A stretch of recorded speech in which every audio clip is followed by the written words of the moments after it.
Assalamualaikum warahmatullahi wabarakatuh. Alhamdulillahirrahmanirrahim. Anda kita kembali lagi bisa menjalankan aktivitas seperti biasa, yaitu kegiatan pembelajaran jarak jauh. Insyaallah hari ini Selasa 1 Desember 2020 kita awali kegiatan dengan membaca Bismillahirrahmanirrahim. Ananda, hari ini kita akan belajar mengenai pembelajaran IPA, menganalisis hubungan antar komponen ekosistem dan jaring-jaring makanan di lingkungan sekitar. Yang dilanjutkan nanti pembelajaran IPS, mengidentifikasi karakteristik geografis Indonesia sebagai negara kepulauan, maritim, dan agraris, serta pengaruhnya terhadap kehidupan ekonomi, sosial, budaya, komunikasi, serta transportasi. Dilanjutkan PPKN, yaitu menggali manfaat persatuan dan kesatuan untuk membangun kerukunan hidup, serta yang terakhir SBDP tentang memahami properti tanah daerah. Langsung saja silakan Ananda di buku halaman 125 dalam buku paket tematik tema 5-nya. Di sana ada teks mengenai rantai makanan dan jaring-jaring makanan. Silakan di rumah Ananda baca dengan seksama, dengan teliti, tidak terburu-buru. Ustadz di sini hanya membantu membimbing Ananda mengenai apa yang dimaksud dengan rantai makanan, apa yang dimaksud dengan jaring-jaring makanan. Lihat Ananda, untuk rantai makanan pengertiannya ada di halaman 126. Rantai makanan yaitu adalah hubungan saling ketergantungan antara makhluk hidup, dapat berupa hubungan makanan dan dimakan.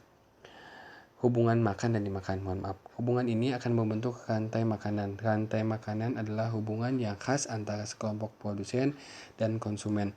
Konsumen memakan produsen, produsen melepas energi pada konsumen, dan konsumen itu lalu menjadi mangsa konsumen yang lainnya. Mangsa adalah semua hewan yang diburu untuk dimakan oleh hewan lainnya. Dengan demikian, mangsa akan melepas energi kepada pemangsa. Pemangsa atau predator adalah konsumen yang berburu makanan.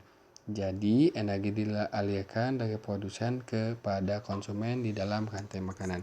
Jika Anda lihat di dalam gambar 3 titik tidak rantai makanan, ini adalah salah satu siklus rantai makanan. Bisa dilihat di sana ada rumput atau tanaman hijau dimakan oleh belalang. Belalangnya dimakan oleh katak, kataknya dimakan oleh ular, dan ularnya mati terus kemudian jadi diuraikan oleh bakteri dan diserap oleh tanah menjadi tanaman lagi, tumbuhan, hidup lagi, terus seperti itu. Nah, itu disebut sebagai rantai makanan. Tidak banyak ya garis panah-panahnya dan cukup sangat jelas. Jadi satu sama lain dimakan, dimangsa oleh siapa saja itu jelas. Oke, kita lanjut ke jaring-jaring makanan. Jaring-jaring makanan adalah peristiwa perpindahan energi atau makanan dari makhluk hidup yang satu ke makhluk hidup lainnya dalam suatu urusan tertentu. Berikut ini, di samping sebelah kiri Anda adalah contoh rantai makanan sederhana. Rumput atau tumbuhan dimakan tikus, tikus dimangsa oleh ular, ular dimangsa oleh burung. Tuh, jelas ya. Tikusnya memakan rumput, terus tikusnya dimakan oleh ular, ularnya nanti dimakan oleh elang. Bisa juga dilihat ada tikus memakan rumput, tikus juga bisa dimakan oleh elang. Oke. Ketika rumput atau tumbuhan dimakan tikus, tikus dimakan oleh ular, ular tersebut dimangsa oleh burung, elang. Ketika elang mati dan kemudian membusuk akan diurai oleh pengurai seperti bakteri dan kemudian diserap lagi oleh tanah tempat tanaman tumbuh. Nah, bisa dilihat ya. Dan ini sangat jelas. Kita bisa urutkan juga. Nah, kita bisa dengan mudah menentukan konsumen tingkat satunya yaitu tikus, konsumen tingkat 2-nya ular, dan konsumen tingkat 3-nya yaitu elang. Dan ekosistem suatu organisme tidak hanya makanan atau satu jenis makanan, tapi juga dapat dimakan oleh jenis pemangsa lainnya. Bisa dilihat tuh kan contoh di pohon ada ulat, ulatnya dimakan oleh ayam, ayamnya dimakan ular, ularnya dimakan elang lagi. Atau di pohon ada ulat, ulatnya dimakan katak, kataknya dimakan ular misalkan. Jadi kompleks banyak. Apabila rantai makanan yang satu berkaitan dengan rantai makanan lainnya, maka terbentuk sesuatu yang dikenal dengan istilah jaring-jaring makanan. Dalam jaring-jaring makanan tidak ada lagi urutan yang runut seperti rantai makanan. Nah, kalau ini kompleks tidak runut, kalau ini runut. Mohon maaf. Nah, ini runut. Tuh ya, mulai dari rumput, belalang, katak, ular, mohon maaf, dan pengurai menjadi diserap tanah menjadi tumbuhan lagi. Terus seperti itu. Itu disebut runut. Tapi untuk jaring-jaring makanan tidak kompleks, banyak. Bisa dimakan apa saja, yang jelas konsumen tingkat satunya tikus, tingkat 2-nya ular, dan konsumen tingkat 3-nya yaitu elang. Elang yang paling besar berarti ya di sini. Oke, lanjut Ananda ke halaman 131 mengenai perubahan dalam jaring-jaring makanan. Silakan di sini Ananda baca dengan seksama dengan teliti mengenai perubahan dalam jaring-jaring makanan. Di sini Ustadz lebih memfokuskan ke intinya bahwa contoh dalam suatu kasus meningkatnya jumlah tanaman padi, misalnya tikus sawah. Jadi kalau tanaman padinya banyak, berarti bakal ada pemangsa padi atau pemangsa tanaman padi, yaitu tikus sawah. Peningkatan jumlah tikus sawah akan meningkatkan jumlah salah satu hewan pemangsanya, yaitu ular. Jadi kalau di salah satu sawahnya banyak, berarti kemungkinan besar tikus sawahnya juga banyak. Kemungkinan besar juga itu mengundang untuk salah satu pemangsa hewan tikus sawah, yaitu ular sawah. Ular sawah adalah mangsa dari hewan yang lainnya, misalnya burung, elang. Akibatnya jumlah populasi burung elang pada ekosistem sawah tersebut akan meningkat. Kenapa bisa meningkat? Karena sawahnya juga tadi meningkat produksinya, populasinya, dan ditambah ada tikusnya juga banyak, kemudian muncul ular, dan kemudian muncul elang. Dari peristiwa makan dan dimakan tersebut menunjukkan bahwa perubahan pada salah satu komponen ekosistem akan mempengaruhi komponen yang lain. Perubahan tersebut dapat berubah bertambahnya populasi komponen ekosistem ataupun berkurangnya komponen ekosistem. Contoh, kalau berkurangnya, jika padi berkurang di sawah, kemungkinan besar tikus tidak ada. Kemungkinan besar juga ular juga tidak ada karena tikus tidak ada. Dan terus seperti itu. Elang pun kemungkinan besar tidak ada di daerah tersebut, di kawasan tersebut. Jadi, jika tidak ada padi, tikus sawah akan kelaparan. Ular sawah pun demikian, akan kelaparan juga, sehingga burung elang pun kesulitan mendapatkan makanan. Rantai makanan itu akan terganggu dan merugikan. Apabila ular sawah yang harusnya memakan tikus sawah ternyata memangsa lain. Karena tidak ada tikus sawah, ular sawah jadi memangsa yang lainnya. Contoh anak ayam yang dipelihara oleh manusia. Tapi terkadang kalau di berita-berita kita lebih melihat berita mengenai ular piton memangsa kambing salah satu warga misalkan, karena terganggu mungkin ularnya tidak bisa memangsa, ada yang di hutannya terganggu, ada penebangan liar, ekosistemnya terganggu, mangsanya juga tidak ada, diburu atau apa, jadilah seperti itu ya. Oke Ananda, itu mengenai rantai makanan dan jaring-jaring makanan. Selanjutnya kita lanjutkan ke halaman 138 mengenai pengaruh letak geografis Indonesia terhadap kehidupan sosial budaya dan masyarakat. Silakan Ananda baca di halaman 138 sampai halaman 140. Ustadz langsung menuju ke pembahasannya saja, yaitu bahwa kita lihat peta Indonesia, bahwa posisi silang Indonesia yaitu Indonesia dihimpit oleh dua benua, yaitu benua Asia dan benua Australia. Kemudian Indonesia juga berdekatan dengan Samudra Hindia dan Samudra Pasifik. Indonesia berbatasan langsung ya dengan benua Asia di sebelah utara dan benua Australianya di sebelah selatan. Samudra Hindia di sebelah barat dan Samudra Pasifik di sebelah timur. Masya Allah ya. Dan Indonesia juga tergabung ke dalam benua Asia, tepatnya Asia Tenggara atau yang kita kenal sebagai ASEAN, bersama 10 negara lainnya yaitu Malaysia, Singapura, Thailand, Filipina, Brunei Darussalam, Vietnam, Myanmar, Kamboja, dan Laos.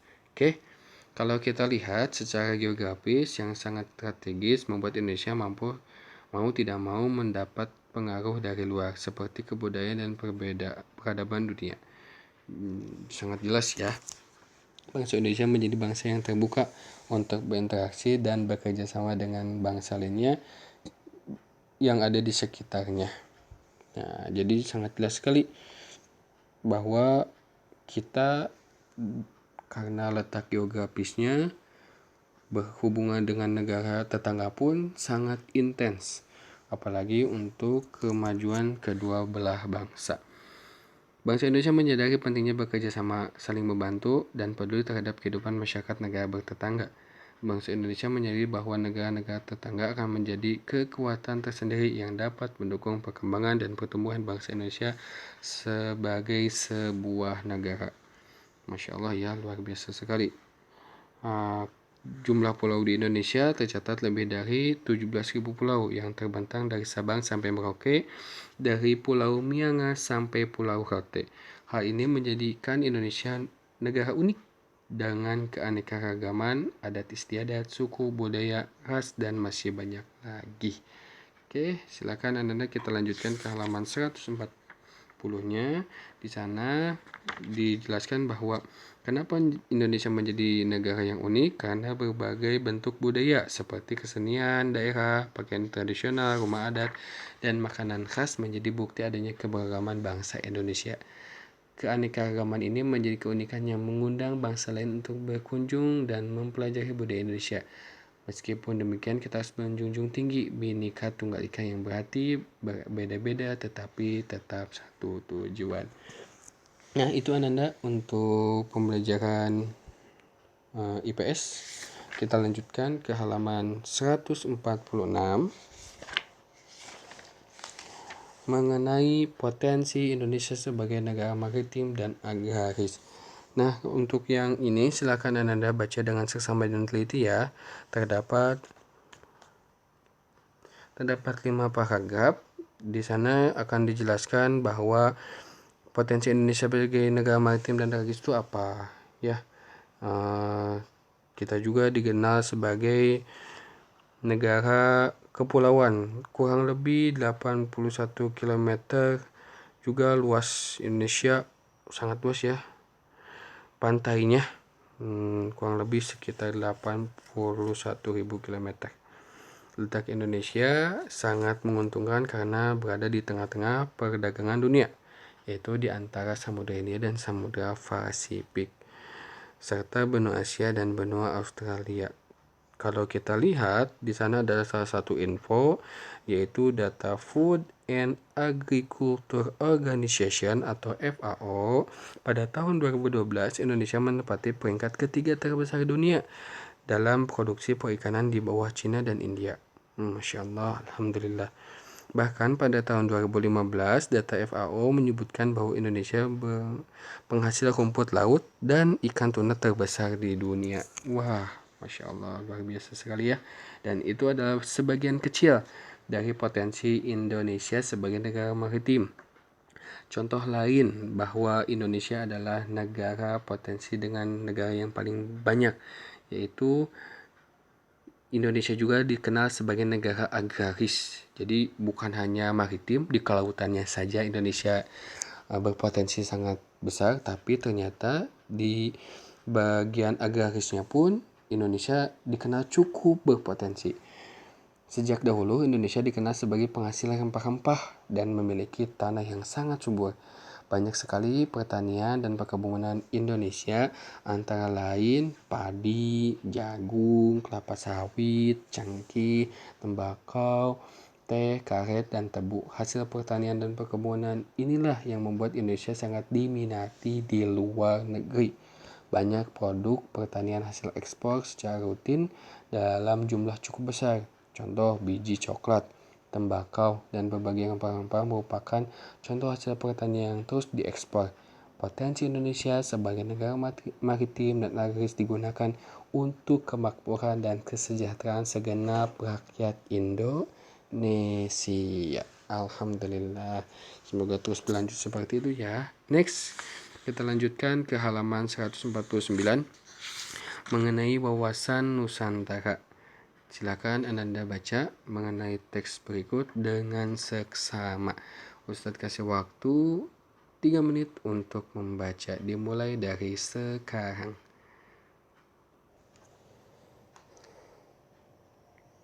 Oke, Anda sudah dibaca ya mengenai wawasan Nusantara dari halaman 149 sampai 150. Intinya bahwa pada tahun 1993 sampai 1998 tentang garis-garis besar haluan negara atau GBHN itu ditetapkan oleh MPR, mengenalkan konsep cara pandang nasional yang dikenal dengan wawasan Nusantara. Wawasan Nusantara atau Wasantara merupakan wawasan nasional yang bersumber pada Pancasila dan Undang-Undang 1945. Wawasan Nusantara adalah cara pandang dan sikap bangsa Indonesia mengenali diri dan lingkungan dengan mengutamakan persatuan dan kesatuan bangsa serta kesatuan wilayah dan dalam menyelenggarakan kehidupan bermasyarakat, berbangsa, dan bernegara untuk mencapai tujuan nasional. Silakan Anda bisa baca dengan seksama dan teliti. Itulah mengenai pembelajaran IPS. Kita lanjutkan ke pembelajaran PPKN di halaman 142 mengenai persatuan dalam keberagaman di Bali. Nah, Ananda, kehidupan masyarakat Indonesia sangat beragam tetapi dapat dihidup berdampingan dengan damai, dikagumi oleh banyak bangsa. Jumlah pulau yang banyak mencerminkan adanya banyak kehidupan sosial dan budaya. Setiap suku yang hidup di suatu daerah memiliki kehidupan sosial yang khas dan unik, ditambah lagi dengan keberagaman bahasa daerah. Akan tetapi perbedaan itu justru menjadi kekuatan dan kekayaan bangsa Indonesia. Adanya perbedaan justru mempererat masyarakat untuk tepat berada dalam naungan Negara Kesatuan Republik Indonesia. Nah, contohnya pada abad ke-16 Bali diperintah oleh Raja dalam Waturanggong 1480 sampai 1550. Pada saat itu rombongan raja mengadakan kunjungan ke Kerajaan Majapahit, Jawa Timur, dari Bali ke Jawa Timur. Sekembalinya dari kunjungan tersebut, rombongan raja diantar oleh sekitar 40 prajurit kerajaan Majapahit yang beragama Islam hingga sampai ke Pulau Bali dengan selamat. Saat itu, rombongan prajurit dari kerajaan Majapahit yang beragama Islam diizinkan tinggal dan menetap di Bali, yang mayoritas penduduknya beragama Hindu. Sejak saat itu terbentuklah komunitas Islam di Bali. Para prajurit itu pun mendirikan masjid yang dipercaya sebagai masjid pertama di Bali, yaitu masjidnya diberi nama Masjid Gel-Gel. Jadi pada tahun 1480 sampai 1550, Raja dalam Waturanggong pernah jalan-jalan ke kerajaannya Majapahit di Jawa Timur, dari Bali ke Jawa Timur. Jalan-jalan, silaturahmi sama kerajaan-kerajaan di Majapahit, sama raja-raja Majapahit. Ketika mau pulang dianterin tuh sama 40 prajurit ke Bali. Setelah nyampe di Bali, mereka menetap yang 40 prajurit ini, dan ingat agamanya Islam. Di sana mereka mendirikan masjid, yaitu Masjid Gel-Gel. Walaupun di daerah Bali itu mayoritas orang-orangnya beragama Hindu, tapi dengan keadilannya, dengan persatuannya mengizinkan orang Islam untuk mendirikan masjid terbuka jadinya, agar bisa hidup rukun dan damai dengan masyarakat yang memiliki perbedaan sosial dan budaya. Pada setiap perayaan adat dan keagamaan di Bali, masyarakat yang tidak beragama Hindu menjaga agar perayaannya dapat berlangsung aman dan damai. Demikian juga yang terjadi ketika umat Islam atau Kristen menjalankan ibadahnya seperti sholat Jumat atau tarawih, dan untuk umat Kristen yaitu kebaktian Minggu. Masyarakat Hindu di Bali menjaga keamanan tempat ibadah, yaitu menjaga masjid dan gereja. Kalau kita lihat di gambar 3.10 itu ada salah satu gambar yang menceritakan pencalang membantu menjaga keamanan saat sholat Idul Fitri di Bali. Pencalang itu mungkin salah satu salah satu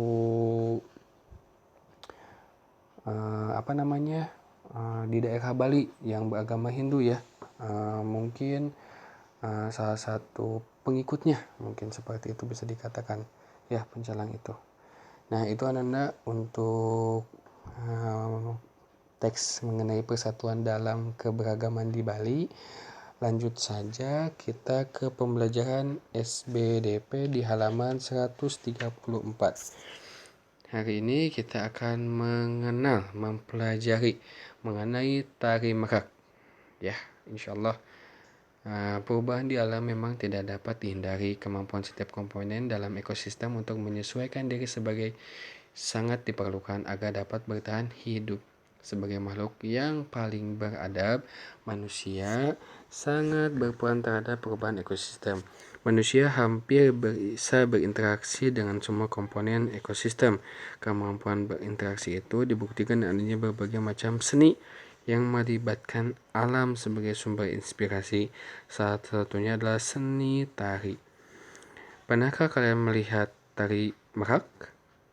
Gerakan yang ada pada tari merak terinspirasi dari gerak-gerik dan perilaku burung merak jantan yang memainkan bulu-bulunya untuk memikat merak betina. Luar biasa sekali ya, interaksinya antara manusia dan hewan dijadikan satu buah seni, yaitu seni tari merak. Keindahan bulu-bulu dan gerak-gerik hewan tersebut menjadi sumber inspirasi dalam gerak tari merak yang berasal dari Jawa Barat. Bisa diperhatikan di gambar 3.6, keindahan bulu-bulu pada burung merak menginspirasi pencipta tari tersebut untuk membuat properti yang indah menyerupai keindahan bulu merak. Jelas ya, berarti tari propertinya yaitu adalah selendang yang menggambarkan sebagai bulu-bulu dari tari merak. Terus ada mahkota bisa menggambarkan sebagai salah satu komponen dari burung merak. Dan gerakan-gerakannya. Properti merupakan salah satu ciri khas tarian. Pakaian penari memiliki motif seperti burung merak tuh katanya. Kain serta bajunya menggambarkan bentuk dan warna bulu merak yang berwarna hijau, biru, atau hijau hitam. Kain yang dipasang di tangan bisa dilihat di gambar 3.6 di halaman 134. Kain yang dipasang di tangan menggambarkan sepasang sayap merak yang indah. Demikian juga dengan mahkota yang ada di kepala ya, yang dipakai para penari akan memperindah tarian saat pentas. Nah, untuk lebih jelasnya mengenai tarian video merak ini, silakan Ananda bisa di searching di YouTube, di Google, atau bisa scan barcode di halaman 135 mengenai tarian merak. Ananda bisa perhatikan bagaimana cara atau bagaimana tarian dari tarian merak yang terinspirasi dari gerak-gerik burung merak jantan. Nah, itu Ananda untuk pembelajaran hari ini mengenai tematik. Alhamdulillahirrahmanirrahim, secara keseluruhan kita sudah membahas semuanya sesuai dengan KD yang telah tadi Ustadz sebutkan di awal. Untuk tugasnya hari ini, insya Allah Ustadz share di bawah setelah link video ini. Itu saja mungkin yang bisa Ustadz sampaikan. Ustadz memohon maaf kepada Ananda bila ada pengucapan, kata, kalimat yang tidak jelas. Mohon maaf. Jika ada yang ingin ditanyakan, silakan bisa langsung WA ke Ustadz. Terima kasih banyak. Wassalamualaikum warahmatullahi taala wabarakatuh.